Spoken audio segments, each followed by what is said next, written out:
Hello दोस्तों, नमस्कार। स्वागत है आप सभी का। मैं हूं सुशील कुमार गुप्ता और आप देख रहे हैं हमारा यूट्यूब चैनल नॉलेज बूस्टिंग।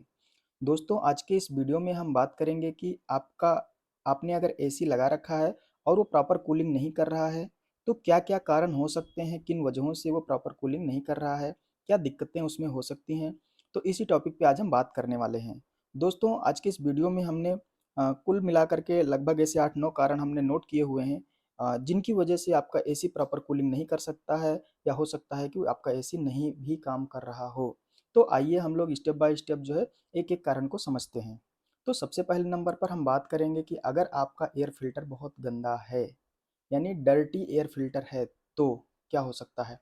देखिए दोस्तों, ये जो इंडोर यूनिट होता है हमारा एसी का, इसके जो फ्रंट कवर के जस्ट अंडर जस्ट जो है अंदर साइज़ में आप देखेंगे कि एक एयर फ़िल्टर लगा होता है।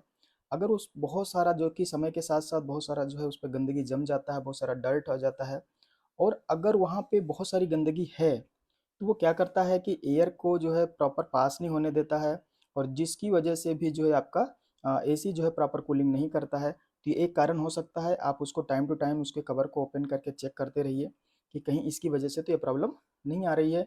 और दूसरे नंबर पे हम बात करेंगे कि जो हमारी जो जो कॉइल्स होती हैं, जो रेडिएटर्स की कॉइल्स हैं, चाहे वो आउटडोर यूनिट की हों, चाहे ये इंडोर यूनिट्स की हों, तो वो जो कॉइल्स हैं, अगर उस पे भी बहुत सारा जो है डस्ट अगर इकट्ठा हो गया है, बहुत सारा गंदगी जमा हो गया है, तो भी जो है जो हीट ट्रांसफ़र होता है प्रॉपर, वो नहीं हो पाता है, और जिसकी वजह से हमारा एसी जो है प्रॉपर कूलिंग अच्छी कूलिंग नहीं करता है। रूम हमारा अच्छे से जो है ठंडा नहीं होता है।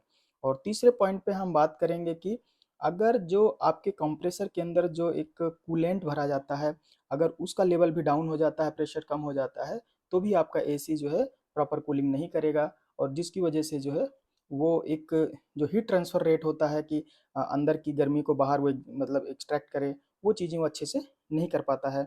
लो कूलेंट की वजह से ऐसी दिक्कतें हो सकती हैं।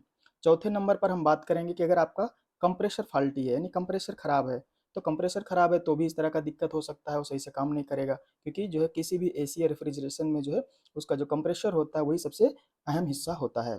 ठीक है?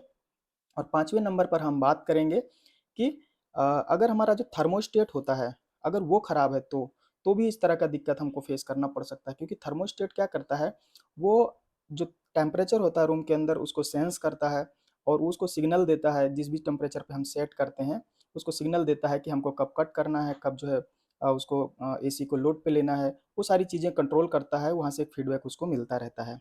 तो अगर हमारा थर्मोस्टेट गड़बड़ है तो भी जो है इस तरह का प्रॉब्लम हो सकता है। और इसके अलावा अगर कोई और भी दिक्कत हमारे जो उसके एसी के पार्ट्स हैं, स्पेयर पार्ट्स हैं, जैसे चोक कैपिलरी हो गया, उसकी मोटर गड़बड़ हो सकती है, कंट्रोल बोर्ड गड़बड़ हो सकता है, उसका थर्मिस्टर गड़बड़ हो सकता है। इस तरह की कोई चीज़ें अगर उसमें गड़बड़ी है, तो भी जो है हमारा एसी ढंग से काम नहीं करेगा। ठीक है?